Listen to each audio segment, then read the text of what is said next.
Christian fundamentalism is defined not merely by devotion to Christianity, but by rigid theological boundaries that prioritize doctrinal conformity over ethical behavior, lived compassion, or universal human values. One of the most revealing examples of this rigidity is the claim that Buddhist monks are going to hell simply because they do not profess faith in Jesus. At the core of Christian fundamentalism is exclusivist salvation theology, the belief that salvation is available only through explicit belief in Jesus. Within this framework, salvation is not based on moral character. It is not based on compassion, humility, or peacemaking. And it is not based on reducing suffering in the world. Instead, salvation is a matter of correct belief. Thus, a monk who walks hundreds of miles for peace, practices nonviolence, renounces materialism, and dedicates his life to alleviating suffering is still condemned, not for what he does, but for what he does not believe. This reveals that fundamentalist Christianity functions less as a moral system and more as a tribal identity marker.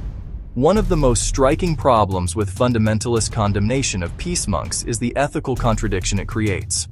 Christian scripture itself elevates virtues such as love of neighbor, peacemaking, humility, self-sacrifice, and care for the poor.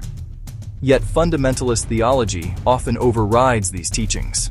However, if a Buddhist monk can live a Christ-like life without Christ, the exclusivist system begins to collapse. From a psychological perspective, fundamentalist condemnation of peace monks reveals deep insecurity rather than confidence. By asserting that monks are going to hell, fundamentalists avoid grappling with moral complexity, suppress cognitive dissonance, and maintain a sense of existential certainty. Hell becomes less about justice and more about boundary enforcement, a way to silence uncomfortable questions such as, what if salvation is larger than my doctrine? From a deconstructionist perspective, hell is better understood not as a divine destination, but as a human projection, a reflection of fear, power, and exclusion. Peace-walking monks are not threats to human morality. They are threats to exclusive religious claims. If there is any meaningful measure of spiritual truth, it must be found not in fear-based exclusion, but in lives that reduce suffering, cultivate peace, and embody compassion.